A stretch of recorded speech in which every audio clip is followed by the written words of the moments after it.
বছর আগে এই হিন্দুস্তানের জমিনে আতায়ে রাসূল মঈনুদ্দিন আজমিরি চলে গেছে। অন্য কোন ধর্মের বিরুদ্ধে বলে ফেমাস হয়নি, অন্য কোন ধর্ম গুরুদের আঘাত দিয়ে ফেমাস হয়নি।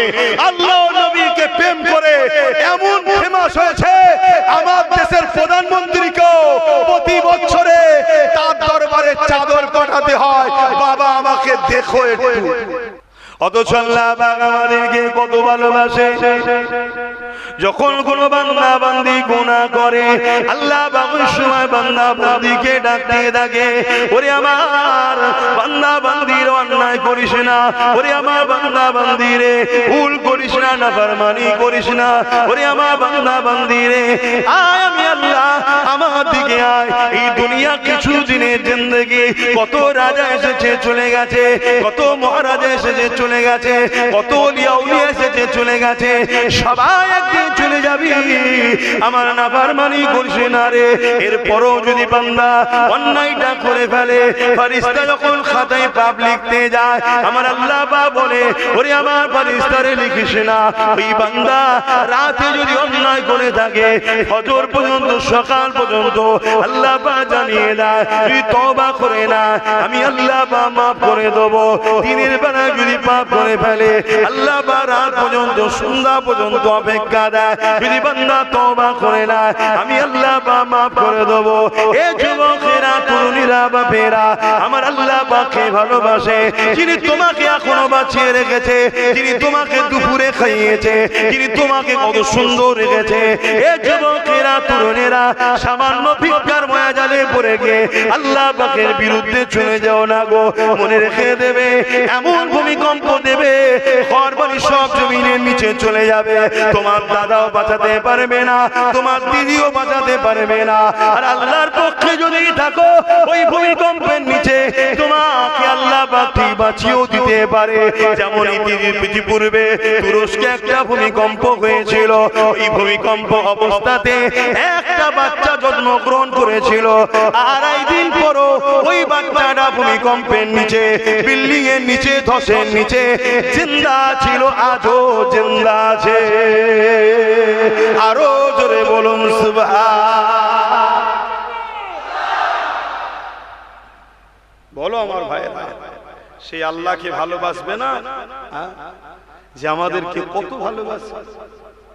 ওষুধের ক্ষমতা যে তোমার বিমারকে সেবা করতে পারে, আল্লাহ দেয় বিমার দিয়ে মুমিনের গুনাহ মাফ করে। বলুন সুবহানাল্লাহ। মুমিনের জন্য বিমার হওয়াটাও নিয়ামত, মুমিনের জন্য ইমানদারের জন্য বিমার হওয়াটাও নিয়ামত।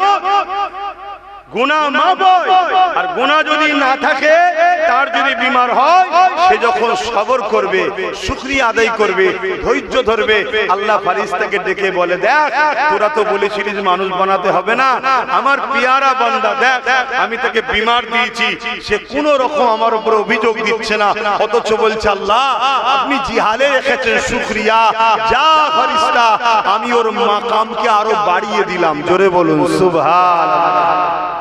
শোনো ভাইরা, মুমিনের পায়ে যদি কাঁটাও ফোটে এর বিনিময়ে গুনাহ মাফ হয়। জোরে বলুন সুবহানাল্লাহ। কত ভালোবাসে আল্লাহ, আর সেই আল্লাহর উপর আজকে আঘাত দেওয়া হচ্ছে। এতে আমার আল্লাহর কিছু যায় আসে না, আমিও জানি, কারণ আল্লাহ তো তিনি। মক্কার মুশরিকরা যখন আমার নবীকে জিজ্ঞেস করেছিল আল্লাহকে, নবী যখন প্রচার করলেন লা ইলাহা ইল্লাল্লাহ, अल्लाह के सिवा दूसरा कोई माबूद ही नहीं, তখন মক্কার মুশরিকরা জিজ্ঞেস করেছিল আল্লাহকে। শুনছেন তো নাকি? হায় হায়, আজ কত বাবা বেরিয়েছে, সে তার নিজের ধর্মের কথা বলে ফেমাস হতে পারছে না বলে আমার ইসলামের উপরে আমার নবী আমার আল্লাহর বিরুদ্ধে বলে ফেমাস হতে চাইছে। অথচ আমরা কখনো কোন ধর্মের উপরে আঘাত দিয়ে ফেমাস হওয়ার স্বপ্ন দেখি না। কেন? আমরা এমন এক রব, এমন এক লিডার পেয়েছি, তাকে ভালোবাসলেই পৃথিবী বিখ্যাত ফেমাস হওয়া যায়। জোরে বলুন সুবহানাল্লাহ। 850 বছর আগে সুলতানে বাগদাদ চলে গেছে, আজও পৃথিবীতে তার নাম রোশন হয়ে আছে। অন্য কোন ধর্মকে গালি দিয়ে নয়, অন্য কোন ধর্মের বিরুদ্ধে বলে নয়,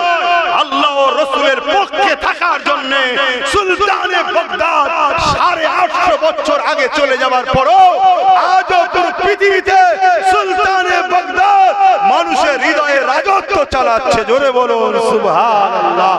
আজ থেকে 800 বছর আগে এই হিন্দুস্তানের জমিনে আতায়ে রাসূল মঈনুদ্দিন আজমিরি চলে গেছে। অন্য কোন ধর্মের বিরুদ্ধে বলে ফেমাস হয়নি, অন্য কোন ধর্মগুরুদের আঘাত দিয়ে ফেমাস হয়নি। আল্লাহ নবীকে প্রেম করে এমন ফেমাস হয়েছে আমার দেশের প্রধানমন্ত্রীকেও প্রতি বছরে তার দরবারে চাদর পাঠাতে হয়, বাবা আমাকে দেখো একটু। শুনছেন তো নাকি? আতে সেই আল্লাহর দাস দাসী তুমি আমি, তোমাকে আমাকে জালিমরা কিছু আলু দিয়ে, কিছু পেঁয়াজ দিয়ে, কিছু তেল দিয়ে, কিছু ভিক্ষা দিয়ে তোমাকে আমাকে খরিদ করছে, আল্লাহর বিরুদ্ধে নবীর বিরুদ্ধে জাহান্নামের রাস্তায় নিয়ে যাচ্ছে। কারবার করছো করো, ব্যবসা করছো করো, অর্থনীতি করছো করো, রাজনীতি করছো করো, কিন্তু রাজনীতি ব্যবসা অর্থ করতে গিয়ে এমন লোকের সঙ্গে বন্ধুত্ব করে ফেলছো যে তোমাকে বিনিময়ে জাহান্নামের রাস্তা দিচ্ছে না। তো আমার কথা মাথায় ঢুকছে? কোন মুরব্বী বাপেরা বুঝতে পারছেন তো নাকি আমি কি বলছি? হ্যাঁ, ও মন দিয়ে শোনেন। অথচ রিজিকের মালিক আল্লাহ, তারা আমাকে যে ভিক্ষা, আপনাকে যে ভিক্ষা দিচ্ছে ওটা আপনারই টাকা আপনাকে দিচ্ছে। ওজন আপনার আরো বেশি অধিকার আছে। আপনি আল্লাহ রাসূল থেকে সরে তাদের তাগুতি শক্তির পক্ষপাতিত্ব করার জন্য আপনি সামান্য ভিক্ষা পাচ্ছেন। দুনিয়াও অন্ধকার, আখিরাতও অন্ধকার হচ্ছে। আসো আসো, হিন্দু হোক, খ্রিস্টান হোক, আদিবাসী হোক, সাঁওতাল হোক, বাগদি হোক, সবাই আমাদের ভাই বোন, সবাই বাপ আদম মা হাওয়ার ছেলে মেয়ে। সবার সঙ্গে মিশো, সবার সঙ্গে কারবার করো, সবার সঙ্গে ব্যবসা করো, সবার সঙ্গে রাজনীতি করো। ইসলামে নিষেধ নয়, কিন্তু ততদিন পর্যন্ত কারবার ব্যবসা বন্ধুত্ব থাকবে যতদিন পর্যন্ত তারা কেউ আল্লাহ ও রাসূলের বিরুদ্ধে না বলবে, দ্বীনের বিরুদ্ধে না বলবে। যখনই বিরোধী করবে তখনই আর সম্পর্ক নয়। শুনছেন তো? আমার এই কথাই যদি আমার কোন অমুসলিম ভাই মনে দুঃখ পায়, আমি তিনাকে ভাবাবো। আমি যদি আপনার ধর্মের বিরুদ্ধে বলি, আপনি কি আমার সঙ্গে সম্পর্ক রাখবেন? তাহলে ওটা তো আমার ক্ষেত্রেও। আপনি আমার দ্বীনের বিরুদ্ধে বললে আমি কেন আপনার সঙ্গে মিশবো? আপনি আমার ধর্মকে মানছেন না, সেটা আপনি জবাব দেবেন। আপনার যেটা ভালো লাগছে ওটা আপনার কাছে, আমি যেটা ভালো লেগেছে আমার কাছে। কিন্তু আপনি মানুষ, আমি মানুষ, আপনি বাবা আদমের সন্তান, আমিও সন্তান। দুজনে ভাই ভাই, একসাথে কারবার করব, একসাথে অর্থনীতি করব, একসাথে দেশ চালাবো, একসাথে সমাজ চালাবো, একসাথে ইনসানিয়ত দেখাবো। সব জায়গায় ঠিক থাকবে ততদিন পর্যন্ত থাকবে যতদিন আপনি যেমন আপনার ধর্মে আঘাত দিলে আমায় ভালোবাসবেন না, ততদিন আপনি আমার উপরে আঘাত দেবেন না, ততদিন আপনার সঙ্গে মিশবো আমি। কেন? এর বড় মিশা মানে আমার ধর্ম বলছে আমি ইসলাম থেকে বেরিয়ে যাব। কথা বুঝছেন না? বুঝুন, এ কথা কি খারাপ লাগছে? স্পষ্ট কথা রে বাবা, স্পষ্ট কথা। আজকে কোথায় যাচ্ছি আমরা? দুনিয়ার পেট চালাতে গিয়ে আজকে আমাদের হুঁশ নেই, আমরা কোথায় ধ্বংস হয়ে যাচ্ছি। না আল্লাহ সাহায্য পাচ্ছি, না দুনিয়ায় ধনী হতে পেরেছি, না দুনিয়ায় টাটা, গোয়েঙ্কা, রিলায়েন্স, আদানি, আম্বানি হতে পেরেছি, না দুনিয়ায় কোনো ইজ্জত পাচ্ছি। আর এই দুনিয়া তো লাঞ্ছিত হচ্ছে, আখিরাতটাও জাহান্নাম তৈরি হচ্ছে। হ্যাঁ, আমার বিরুদ্ধে অনেকে বাইট দেয়। কোন মায়ের লাল যদি থাকো, আব্বাস সিদ্দিকী কোরআন সুন্নাহর বিরুদ্ধে কথা বলছে, চলে আসে, চ্যালেঞ্জে বসি, ডিবেটে বসি। বাংলার লক্ষ কোটি মানুষ সেই ডিবেট দেখবে। আব্বাস যদি ভুল হয়, বাংলার লক্ষ কোটি মানুষ একদিনে আব্বাসের থেকে সরে যাবে, তোমাদের জয়গান গাইবে। কোনো অসুবিধা নেই। আলহামদুলিল্লাহ, যার কুদরতি হাতে আমার জান আছে, যে নবীর গোলাম আব্বাস সিদ্দিকী, সেই নবীর দোয়া নিয়ে, দয়া নিয়ে, আল্লাহর সাহায্য নিয়ে আমি চ্যালেঞ্জ করছি, প্রমাণ করে দেবো আমরা বড় বিপদের রাস্তায় আছি। আসো, আমি কোন ব্যক্তিগত কোন মানুষের উপর হিংসা করছি না, কোন ধর্মের মানুষের উপর হিংসা করছি না, করা যাবে না। কেন? তারাও তো আমারই স্রষ্টারই সৃষ্টি। যিনি আমায় বানিয়েছে তিনি তো সবাইকে বানিয়েছে, ঠিক না বেঠিক গো? সে কি ভাষায় ডাকে, ভুল না ঠিক জবাব তিনি নেবেন, আমি কে লিবা? আমি কাউকে বানাইনি, কাউকে খাওয়াইনি, আমি জবাব দিবার কে? কিন্তু আমার একটা রুলস আছে, আমার একটা নীতি আছে। আপনার কাছে আপনার বাপ যেমন প্রিয়, আমার কাছে আমার বাপ প্রিয়। সে কানা হোক, টেরা হোক, ব্যাথা হোক, যাই হোক, আমার বাপ। তা তোমার বাপের বিরুদ্ধে বললে তুমি যেমন রেগে যাও, আমার বাপের বিরুদ্ধে বললে আমার রাগাটা স্বাভাবিক তো ভাই। কিন্তু কোনদিন আমরা এই আঘাত দিয়ে কাউকে কথা বলি না, কিন্তু বারবার আমাদেরকে আঘাত দেওয়া হয়। কারণ একটা, আমাদের গার্জেন নাই। বুঝতে পারছেন তো নাকি? হ্যাঁ, ওই মেম্বারের গার্জেন আছে, তুললে চলে যাচ্ছে, আমাদের গার্জেন নাই, তাই বলে পার পেয়ে যাচ্ছে। আর আমরা কি করছি? শুধু চলো কলকাতায় যেতে হবে, কেন? ওয়াকফ বাঁচাতে হবে, চলো। এই কোটি লক্ষ লক্ষ লোক লিখে হই হই হই হই করে কোন বেঈমান নেতার কাছে টেবিলে বসে এত লোক আছে, দাও দালালি কিছু খেয়ে নাও, এই সবই তো হচ্ছে। এক কথা ভুল বলছি কেন? এই লক্ষ লোক নিয়ে কেন তুমি দলের নেতা বানালে না? এই লক্ষ লোক নিয়ে কেন ভাবালে না যে আমরা ডান বাম সামনে পিছনে বুঝি না, যে আমাদেরকে ক্ষমতার পার্টনার নেবে তার সাথে আমরা থাকবো? এ কথা কেন তুমি বললে না? এ জাতিকে কেন ধোঁকা দিচ্ছ বারবার? আজ আমি বারবার বলেছিলাম চেয়ারের একটা পায়া হাতে লাও, লোক আমায় গালি দিয়েছিল। আজ যদি চেয়ারের পায়া আমাদের হাতে একটা থাকতো, এই ধরুন চেয়ারটা আপনাদের, তিনটে পায়া আমার, একটা আপনাদের, এই চেয়ারে বসে আপনাদেরকে গালিগালাজ করতে গেলে আমায় ভাবতে হবে পায়াটা খুলে নিলেই কাত হয়ে যাবো, পড়ে যাবো, ঠিক না বেটি? আজ যদি চেয়ারের পায়া আমাদের হাতে একটা থাকতো, তাহলে ওই চেয়ারে বসে কেউ মিজাজের সাথে বলতো না দিল্লি গিয়ে আন্দোলন করো, বলতে পারতো? কেন? যেই বলতো অমনি বলতো আমার পায়া দিয়ে দে, এবারে বসে বল দিল্লি গিয়ে আন্দোলন করো, অমনি পড়ে যেত, সরকার তো পড়ে যেত। কিন্তু আমরা এর জন্য কখনো উলামারা ভাবছি না, এর জন্য যত সংগঠন আছে আমরা ভাবছি না। আমরা শুধু লোককে জড়ো করছি, তারা কাজ কাম ছেড়ে দিয়ে ধর্মের ব্যাপার, সেনসিটিভ ব্যাপার না গেলেও ঈমান যেন বাধা দিচ্ছে, কোটি কোটি লোক জড়ো হচ্ছে, আর সব গুছিয়ে গাছি নিয়ে যে কখনো এই দুশ্মনের পিছনে, কখনো ওই দুশ্মনের পিছনে, এর কাছে বিক্রি, ওর কাছে বিক্রি, এই করে করে জাতকে ৭৯ বছর ধরে ধোঁকা দিয়েছে এই সমাজের একদল গাদ্দার উলামারা। আমার কথা কি বেজার হলে? এখনো সময় আছে। আজ যদি চেয়ারে একটা পায় আমাদের হাতে থাকতো, ইনাকে দিয়ে ওকে কালকে তুলে দেওয়া যেত, না তুলে এক্ষুনি তোকে তুলে দেবো। শুনছেন না? শোনেন না? কিন্তু না, ভাইও বিরুদ্ধে, বোনও বিরুদ্ধে, আমাদের হয়ে কেউ নেই, আর যা খুশি করে বলে যাচ্ছে। কত বড় কথা, কত বড় নোংরা একটা কথা। ভাবুন ভাইরা আমার, অসুবিধা হচ্ছে। আরো একটা কথা বলবো, ফেরাউন নিজে খোদা দাবি করেছিল, ফেরাউন নিজে খোদা দাবি করেছিল। কি বলেছিল? আনা রাব্বুকুমুল আলা, আমি হলাম তোমাদের বড় খোদা, বলেছিল তো নাকি? সে ফেরাউন এখন কোথায়?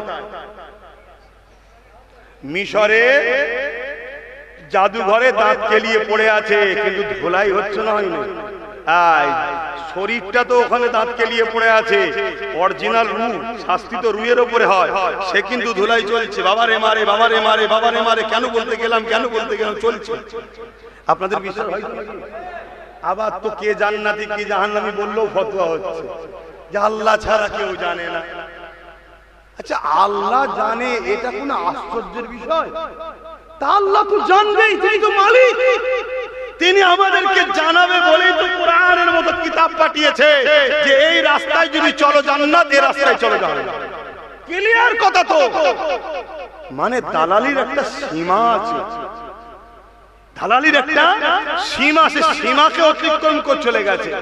কিছু কিছু মাথা মুটা বেঈমান এমনও কথা বলছে যে কোরআন নাকি বলেছে কাফেরকে কাফের বলা যাবে না। জোরে বলুন, কি বলবে? সুবহানাল্লাহ বলবেন? বলুন নাউজুবিল্লাহ। বলুন এটা কোরআনের উপরে দাগ না, দাগ না? কোরআনকে অপমান করা হ্যাঁ কি না? আমার ওয়াজ আপনারা ধরতে পারছেন তো নাকি? এই যুবকরা দিতে পারছো তো না? শুধু ভিডিওই করাতে ব্যস্ত। শোনো, দাড়ি নেই, টুপি নেই, প্যান্ট শার্ট পরা জাহান্নামী কেউ বলতে পারবে না। কাল দাড়ি হয়ে যাবে, কাল টুপি হয়ে যাবে, কাল হজ হয়ে যাবে, কাল আল্লাহ আল্লাহ করতে করতে মরে যাবে, জান্নাতে চলে যাবে। কিন্তু দিনের যদি দুশমন হয়, দাঁড়িয়ে থাকার পরও জাহান্নামের দরজায় দাঁড়িয়ে আছে। কি ব্যাপার, এখানে লাইন কেন? তুই তো বিরাট নামাজ পড়তিস, তাহাজ্জুদ পড়তিস। না, বলিসনি, ওই সেই ভাতা লিবার জন্য লাইনটা অন্যদিকে দিকে দিয়েছিলাম। কথা বুঝছেন না, বোঝেন না? ওপেন বলে যাচ্ছি, নিজের ক্ষতি করছো, মাপ আছে। ধর্মের ক্ষতি করোনি। সিনেমা দেখেছো, গান শুনেছো, যাত্রায় গেছো, নামাজ কাজা করেছো, রোজা কাজা করেছো, কাবিরা গুনাহ করেছো, কিন্তু বেঈমান কাফের নয়। তওবা করলে আল্লাহ মাফ করে দেবে।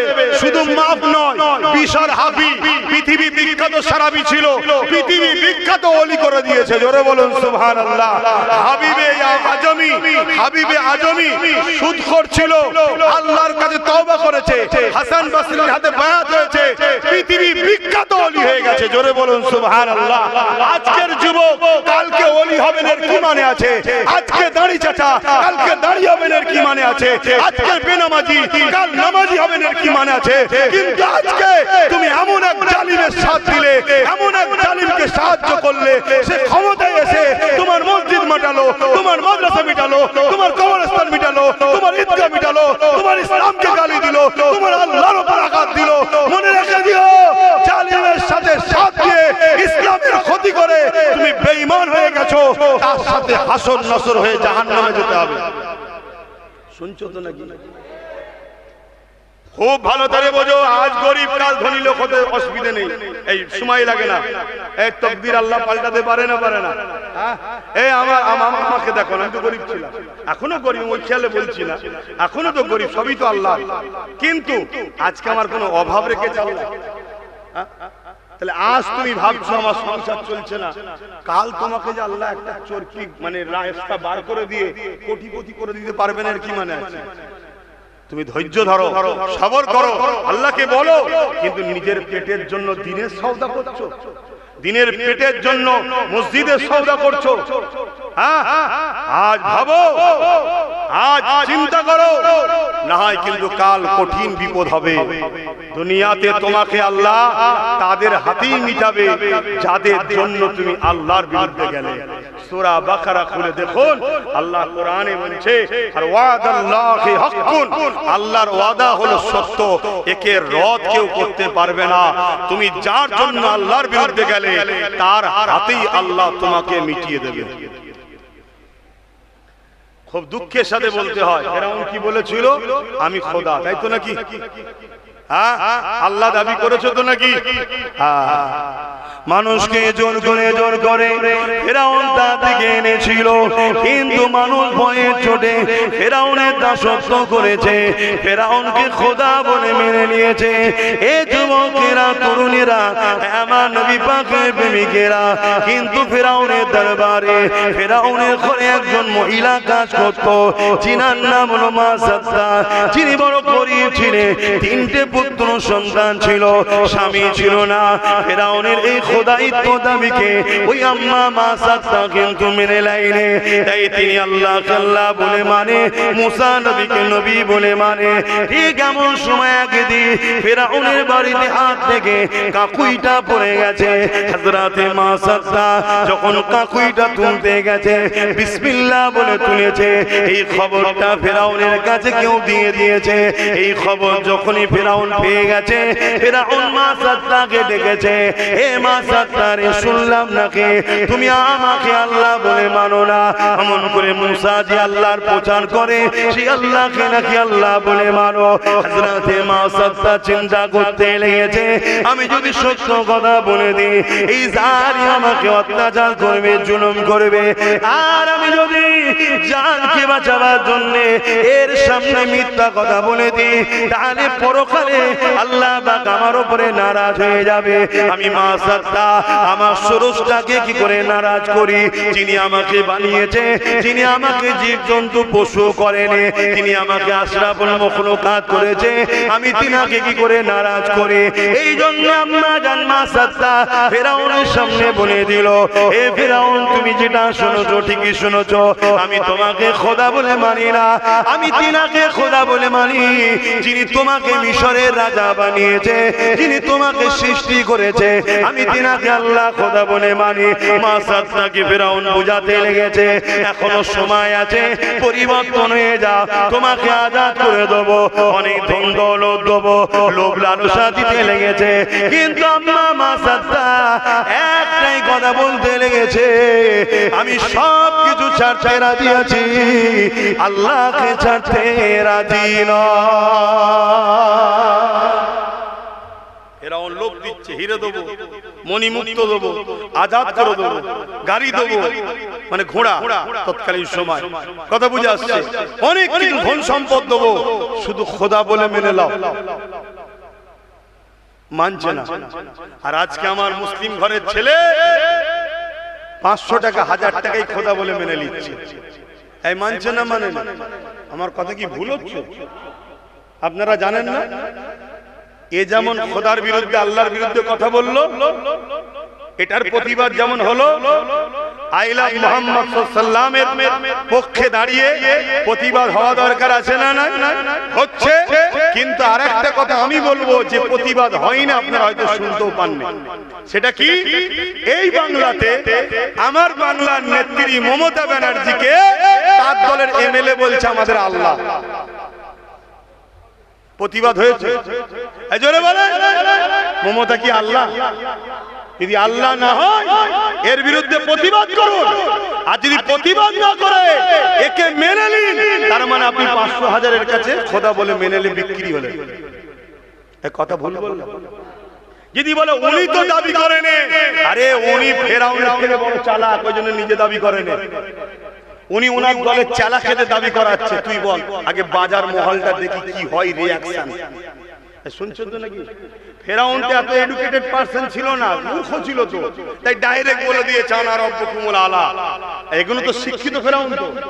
শুনছেন না? শুনেন না? হ্যাঁ, এই জন্য ডাইরেক্ট বলছে না, কি করছে? দলের লোকেদের দিয়ে বলছে আমাকে আল্লাহ বলে প্রচার কর। আগে সমাজের মুসলমানগুলো কিভাবে খাই দেখি, কতটা আমার গোলাম হলো দেখি, আমি ওই ভান্ডার দিয়ে কতটাকে গোলাম বানিয়েছি, আমি ইটা সিঁড়ি উটা সিঁড়ি দিয়ে কতটা গোলাম করেছি, একটু দেখা দরকার আছে না? না। তারপরে যখন দেখবো যে খদ্দের তো ভালোই হয়ে গেছে, তখন না হয় ডাইরেক্ট দাবি করব যে আমারই উপাসনা করতে হবে। শুনছেন তো নাকি? অসুবিধা হলো কথাটা? কি গো মুসলমানেরা গায়ে লেগে গেল না? সবই ঠিক আছে, ওর বিষয়ে বলেছিলেন ঠিকই বলেছে, এটার বিষয়ে বলতে গেলেন। এরকম মুসলমান আছেন নাকি? হ্যাঁ, আমি ও মুসলমান নই ভাই, অতএব ও ইসলামের দুশমন, এও ইসলামের দুশমন, ও প্রকাশ্য দুশমন, এ ছদ্মবেশী বন্ধু সেজে দুশমন।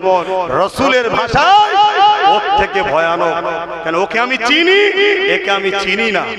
একে বন্ধু মনে করে আপন করেছি, একে বন্ধু মনে করে জায়গা দিয়েছি, আর এই জায়গা নিয়ে আমার মাদ্রাসাকে মিটাচ্ছে, এই জায়গা নিয়ে আমার কওমের চাকরি মিটাচ্ছে, এই জায়গা নিয়ে 2000 কেস দিয়ে ছেলেদেরকে জেলে ভরেছে, যা জায়গা নিয়ে আজকে বলছে দিল্লিকে আন্দোলন করো, জায়গা নিয়ে বলছে কোরআন শেষ হবে, আমার উন্নতি শেষ হবে না, জায়গা নিয়ে আমাদেরই সাহায্য নিয়ে আজকে বলছে মুসলমান ভাবো আল্লাহ দাবি করছে। শুনেছেন না? শুনেছেন? কেউ সাক্ষী দেন? শুনেছেন তো নাকি? আমি যে কথাটা বললাম যে কোন এক এমএলএ একে আল্লাহ বলেছে, এটা শুনেছেন হ্যাঁ কি না? হাত তুলে সাক্ষী দেন। এই দেখেন এতগুলো লোক শুনেছে। তাহলে বলুন এর বিরুদ্ধে প্রতিবাদের দরকার আছে না? আরে রাজনীতি, আমি এখানে কোন রাজনীতির লোকের হয়ে বলতেছি, আমি আল্লাহ রাসূলের হয়ে বলতে এসেছি। শুনছেন না? শোনেন না? কিন্তু আমরাই তো দুঃখ এদের পাশে দাঁড়িয়ে এদেরকে সাপোর্ট করে ক্ষমতায় আনি। এরাই তো হজ হাউসের মধ্যে মদ খায়, এরাই তো হজ হাউসের মধ্যে মদের বোতল ঢুকায়। শুনছেন? তাহলে বলো আল্লাহ আমাদেরকে ছাড় দিয়েছে, ছেড়ে দেবে? এখনো সময় আছে, পরিবর্তন হও, পরিবর্তন হও। সামনে দেখে লাভ নাই, পিছনে দেখে লাভ নাই, কি হবে ভেবে লাভ নাই। আল্লাহর জন্য জীবন লাগলে দেবো, আল্লাহর জন্য মাল লাগলে দেবো। এটাই তো ঈমান যদি হয়ে থাকে, তাহলে ওই আদর্শ তৈরি করো। হযরত ইব্রাহিম আলাইহিস সালামকে যখন আগুনে নমরুদ ফেলে দিয়েছিল, আল্লাহ পাক বলে দিয়েছিল আগুন রে ইব্রাহিমের জন্য ঠান্ডাদায়ক আরামদায়ক হয়ে যা। ইব্রাহিম নবীর জন্য আগুনের মধ্যে ফুলের বাগিচা হয়ে গিয়েছিল। কিন্তু দেখা যায় দুটো আল্লাহ পাকের সৃষ্টি মখলুক একজন মুখ দিয়ে ফু দিচ্ছে, যার নাম হলো গিরগিটি। সে মুখের ফু দিচ্ছে যাতে করে আগুনটা জোরে ধরে ইব্রাহিম যাতে পুড়তে সাহায্য হয়, এই জন্য গিরগিটি ফু দিচ্ছে। গিরগিটি নিশ্চয়ই আমরা চিনি, এই চেনেন তো? গিরগিটি চেনেন না? বাড়ির বাছলে থাকে না, ভাট পাড়াতে থাকে, ওইটাই হলো গিরগিটি। দুদিন আগে ছিল একদিকে, এখন একদিকে, আবার একদিন দেখবেন আর একদিকে। এই যে রং পাল্টায় একে কি বলা হয়?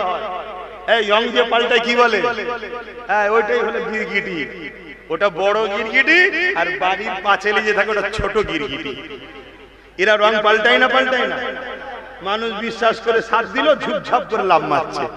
রাত্রিরে শোবার সময় শুনলাম অমুকের দলে, ঘুম থেকে উঠে শুনছি আর পালিয়ে গেছে। এই যে রং পাল্টা, একে কি বলা হয়? গিরগিটি। এই পাল্টানো গুলো একটা বড় গিরগিটি আছে আর একটা পাঁচিলে ছোট গিরগিটি থাকে। তো ওই গিরগিটি ফু দিচ্ছে কেন? যাতে ইব্রাহিম নবীর আগুনটা আরো বাড়ে। শুনছেন? আচ্ছা বলুন তো, একটা বিশাল গ্রামের মতো এলাকায় আগুন ধরিয়েছে।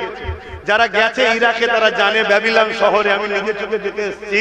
একটা বিশাল গ্রামের মতো এলাকায় আগুনটা ধরানো, এই বিশাল আগুনে গিরগিটির ফুঁয়েতে আগুন বাড়বে মনে হয়? কিন্তু তারপরও ফু দিচ্ছে কেন? ও ইব্রাহিম নবীর বিরুদ্ধে তার প্রমাণ দিল। আর আজ নাই বলে একটা ছোট্ট জীব আছে আল্লাহ সৃষ্টি, সে চোঁচে করে পানি নিয়েছে আগুনে দিচ্ছে কেন? যাতে আগুনটা বন্ধ হয়ে যায়। একটা ছোট্ট আজনাই জীব, তার চোঁচে 2-5 ফোঁটা পানি থাকবে। এই গ্রামের মতো আগুন ওই 2-5 ফোঁটা পানিতে কি নিভাবে মনে হয়? কিন্তু ও কি প্রমাণ দিল? আমি ইব্রাহিমের পক্ষে। আল্লাহ পাক ঘোষণা করে দিলেন গিরগিটি আমার ইব্রাহিমের বিরুদ্ধে, আর আজনাই আমার ইব্রাহিমের পক্ষে। তাই ওদের দ্বারা উপকার যদি নাও হয়, ওদের দ্বারা ক্ষতি যদি নাই হয়, আজনাইয়ের দ্বারা উপকার হয়নি, গিরগিটির দ্বারা ক্ষতিও হয়নি, কিন্তু ইব্রাহিমের বিরুদ্ধে গিরগিটি প্রমাণ দিল ফু দিয়ে, আর আজনাই ইব্রাহিমের পক্ষে প্রমাণ দিল পানি দিয়ে। ইব্রাহিম নবীর পক্ষে থাকার জন্য আল্লাহ বললেন আজনাইকে মারা নিষেধ না যায়, আর গিরগিটিকে মারা যায়। শুনছেন? আমি এই কথাটা কেন বললাম? আজকে আমরা 2-5 জন, 10 জন, 20 জন, 100 জন, 1000 জন, 1 লাখ জন, 1 কোটি জন, আমরা যদি ভাবি যে আমরা কি আর করতে পারবো, আমরা কি জালিমদের বিরুদ্ধে লড়তে পারবো, আমরা কি ন্যায় প্রতিষ্ঠিত করতে পারবো, আমরা কি ক্ষমতায় আসতে পারবো, ওটা ভাবার কাজ আমাদের নয়। আমাদের কাজ হলো প্রমাণ করা আল্লাহ আমি তোমার দিকে আছি। তাই ইসলামের বিরুদ্ধে জালিম যারা হবে, অত্যাচারী যারা হবে, তাদের বিরুদ্ধে থাকবো, ন্যায়ের পক্ষে থাকবো। আল্লাহকে দেখাবো যে আমি ন্যায়ের পক্ষে, অন্যায়ের বিরুদ্ধে। আল্লাহ জাহান্নামকে বলবে যে আমার পক্ষে ছিল, একে জাহান্নাম পুরাস না, জান্নাত দে। জোরে বলুন সুবহানাল্লাহ। এটা দেখানো দরকার আছে না? প্রেম কি লুকিয়ে রাখার জিনিস নাকি? তো দেখাতে লাগে। তাই তো আল্লাহ পরীক্ষা নেবে, তাই তো আল্লাহ পরীক্ষা নেবে। বাবেরা, নওজওয়ান তরুণেরা, হযরতে মা সাদ্দামার কথাটা বলছিলাম, বলবো কি গো? বলবো না থাকবে? হাত তুলে বলুন কারা শুনতে চাইছে, হাত লম্বা করে তোলেন যারা শুনতে চাইছে। সত্য তো নাকি? না খিদে পেয়ে গেছে, না অসুবিধা হচ্ছে? যে আরো কত মৌলী সাহেব আছে, বক্তা সাহেব আছে, তারা কত সুন্দর ওয়াজ করে, এ ছেলেটা কেমন দেখলে। আরে আমি খারাপই রে বাবা, কেন আনিস? আনবি না বলবো না, ওপেন কথা বলছি, আনবি না বলবো না, আসলে বলতে হবে, এটা আমার ঈমানি দায়িত্ব। নচেত আল্লাহ আমার জিভকে টেনেও কপালে মারবে, জাহান্নামের কাঁচি দিয়ে কাটবে। কারণ ইসলাম কুনতুম খায়রা উম্মাতিন উখরিজাত লিন-নাস তা'মুরুনা বিল মা'রুফ ওয়া তানহাউনা আনিল মুনকার। ইমাম সাহেবরা রয়েছেন, কোরআনের কথা, কালামুল্লাহ শরীফের কথা, আল্লাহর কথা।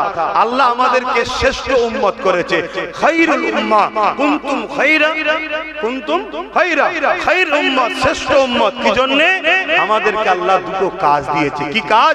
অন্যায়কে মিটাও, ন্যায়কে প্রতিষ্ঠিত করো। এই দুটো কাজ করার জন্যই আল্লাহ আমাদেরকে দুনিয়ায় পাঠিয়েছে। এই দুটো কাজ যদি করতে পারি, আল্লাহ পুরস্কার জান্নাত রেখেছে। করতে যদি না পারি, তাহলে আল্লাহ জাহান্নাম দেবে। শুনছেন তো? দুনিয়ার জমিনে আমরা দেখেছি আমার দেশের বর্ডারে সেনাবাহিনী থাকে না, কি জন্য? মাইনে দেয় না, দেয় না, খাওয়া দেয় না, দেয় না। ওদের কাজ কি? ওনাদের দেশকে বিদেশির হাত থেকে নিরাপদে রাখা, বহিরাগত যাদের দেশের দুশ্মন না ঢুকে পড়ে, এদিকের মাল ওদিকের মাল না হয়ে যায়, এটা কাজ তো। যদি এই কাজ না করে, দেশের গভর্নমেন্ট তার বিচার করবে না? করবে না? মাইনে দেবে? তাহলে একটা দেশ, একটা মানুষ, সে আরেকটা মানুষকে একটা নিয়ম তৈরি করেছে, পাহারা দে, মাইনে দেবো, খেতে দেবো, যদি না কাজ করিস তাহলে তোকে দেব না।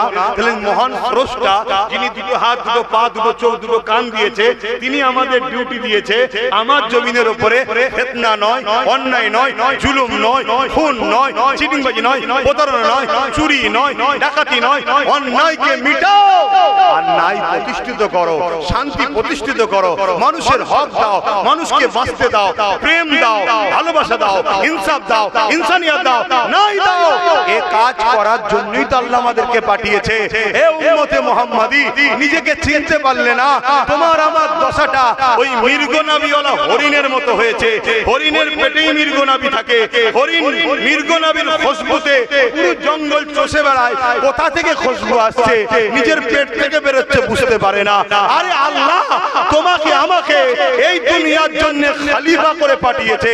তুমি আমি প্রতিনিধিত্ব করব, তুমি আমি তো নেতৃত্ব দেব, তুমি আমি তো ইনসাফ কায়েম করব, তুমি আমি তো গরিব দুঃখী সর্ব ধর্মের মানুষের অধিকার দেব, তুমি আমি তো ইনসানিয়ত প্রতিষ্ঠিত করব।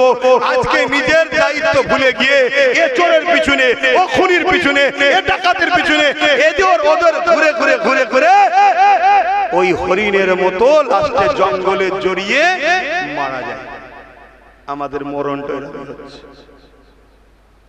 ভাবো, নিজেকে চিনো, তোমার বাচ্চাগুলো কি অপরাধ করেছে মুসলিম ঘরে জন্ম নিয়ে, এদের জন্য কি করে যাচ্ছ তোমরা? আজকে তোমাকে আমাকে যে রাস্তাঘাটে যেখানে সেখানে ধরে ভিড় ভিড়িয়ে মেরে দেয়, তাহলে এই বাচ্চাগুলোর জন্য আরো কত ভয়ানক দিন আসছে একবার ভাবছো না? আর যারা পিটিয়ে মারছে, এদেরকে সম্পূর্ণ শেল্টার দিচ্ছে তারা, যাদেরকে আমরা ভোট দিয়ে ক্ষমতায় আনি তারা। খেয়াল করে দেখো, আমার কথা ভুল হচ্ছে কি? খেয়াল করে দেখো, এই বনগাঁতে কোন এক রেজিস্ট্রেশনের উপরে একজন পতাকা টাঙাচ্ছিল পাকিস্তানের, আর স্লোগান দিচ্ছিল দেশের বিরুদ্ধে। ধরা যখন পড়লো সে মুসলমান নয়, অমুসলিম, তাকে এমন হালকা ধারা দিল পশ্চিম বাংলার পুলিশ, এমন হালকা ধারা দিল, পরের দিন জামিন হয়ে গেল। আর সেন্টারের নেতারা ফুলের মালা দিয়ে ইনকিলাব জিন্দাবাদ বলে তাকে ঘরে নিয়ে যাচ্ছে। পাকিস্তানের পতাকা বাঁধে আমার দেশে দেশ বিরোধী স্লোগান দেয়, তাকে পুলিশ দেয় হালকা ধারা। আর একটা মুসলমান সে যদি বলে মদের দোকান আমার ইসলামে নিষেধ চলবে না, তাকে তুলে নিয়ে যে গ্যাজার মামলা দেয়। কথা বলা ভুল হচ্ছে কেন? পাওয়ারটা ওদের হাতে ছেড়ে দিয়ে বসে আছে, ওরা ভাই বোন সব ভেতরে ভেতরে সেটিং এ বসে আছে। আর এরা আমার কওমকে মিটাচ্ছে, আমার দিনকে মিটাচ্ছে, আমার সমাজকে মিটাচ্ছে, আমাদেরকে সব শেষ করে দিচ্ছে, আর আমার বাচ্চাগুলোকে শেষ করছে। আর ওরা কি করেছে? মুসলিম পাড়ায় দু চারটে সুরাতে সকলে মুসলমান, আর ভেতরে মুনাফিক, এমন সব গুন্ডা তৈরি করে রেখে দিয়েছে। আর যখনই কেউ বলতে যাবে অমনি সে বলবে লাঠিয়াল বাহিনী লিয়াই, বাইক বাহিনী লিয়াই, পেট মাত ভর। এই কথা খারাপ লাগে? সেই বাহিনীগুলো কোথায়? সেই গুন্ডাগুলো কোথায়? বলুন। ওরা যদি মুসলমান হতো, কওমের যদি দরদ থাকতো, ওই বাহিনী কেন ভাট করাই যায় না? কেন ওদের বিরুদ্ধে কেস লেখে না? কেন ওর বিরুদ্ধে প্রতিবাদ করে না? কি করা দরকার আছে? তুই তো মুসলমান দাবি করছিস না, ও করবে ওর এই চোর নেত্রীর জন্য করবে, আল্লাহর জন্য করবে না। তাহলে বুঝতে হবে আমরা কোন জায়গায় চলে গেছি। খারাপ লাগছে? সময় হয়ে গেছে, এদের কষ্ট হচ্ছে না, অসুবিধা হচ্ছে, বলতে পারছে না হুজুরের ছেলে বলে। আরে যারা আল্লাহকে ভালোবাসিসনি তাদের কাছে আবার হুজুরের ছেলে কিসের? হ্যাঁ, আমরা ভালোই বুঝি। আমরা ইমাম হোসাইন পাকের জীবনী পড়েই ওয়াজ করতে বেরিয়েছি।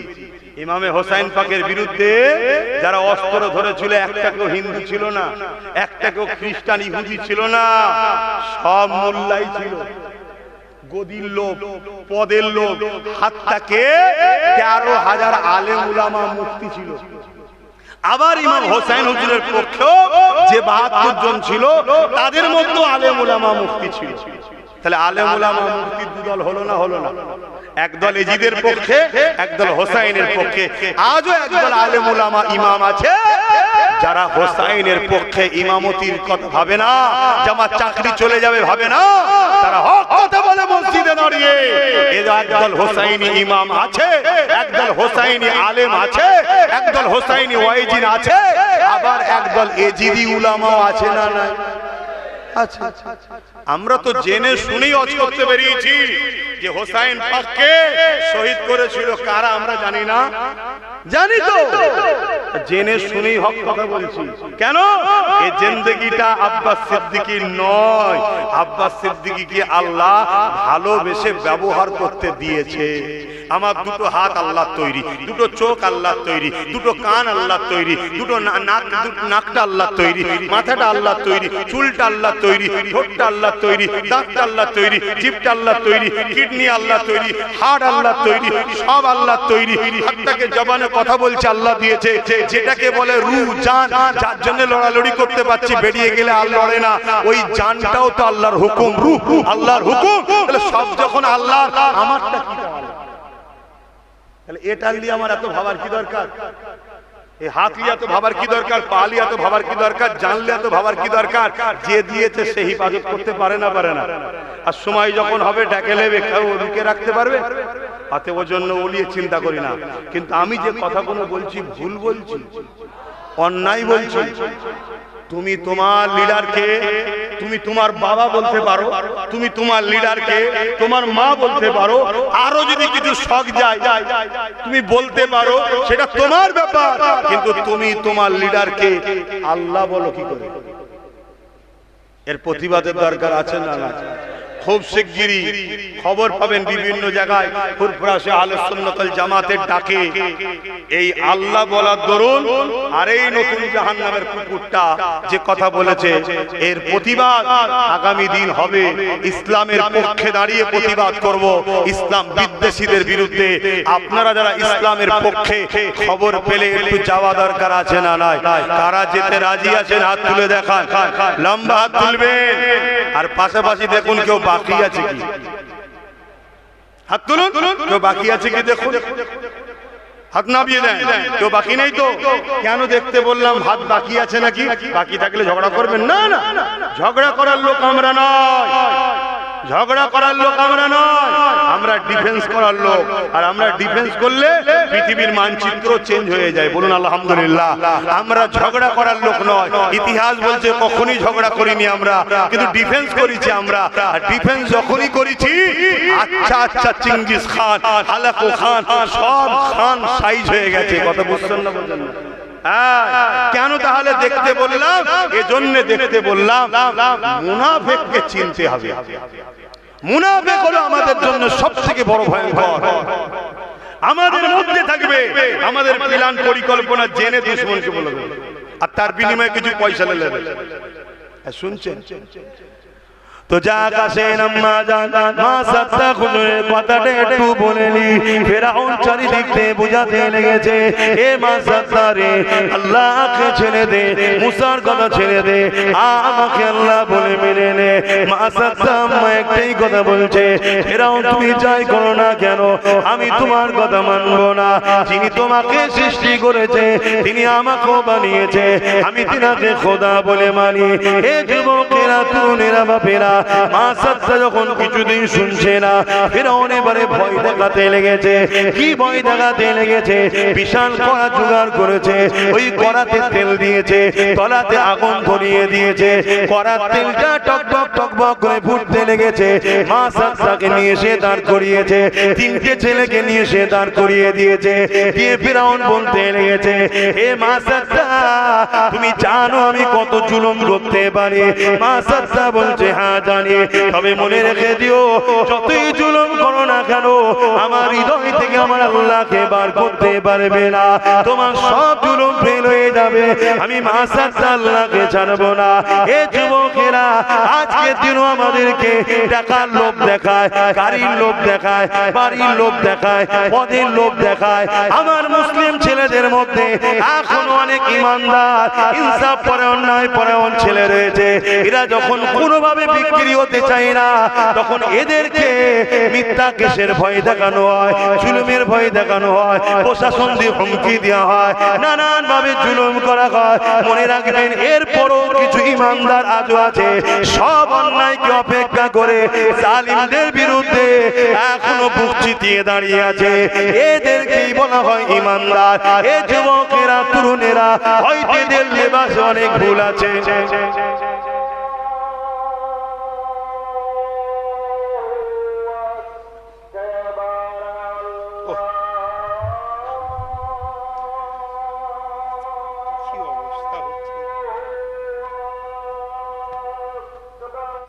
আল্লাহ অনেক দয়ালু, আল্লাহ আমাদেরকে অনেক ভালোবাসে।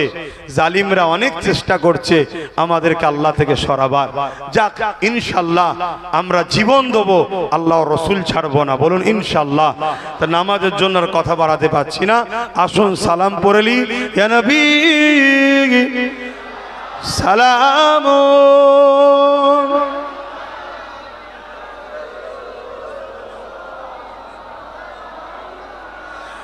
ইয়া রাসূল সালাওয়াতুল্লাহ, ইয়া নবী নামো ও পিয়ারা, ইয়া রাসূল নামো পিয়ারা, अर्श पर हक ने पुकारा, सच पैगंबर हक हमारा, या नबी सलाम, या रसूल, या हबीब सलाम, সালাওয়াতুল্লাহ।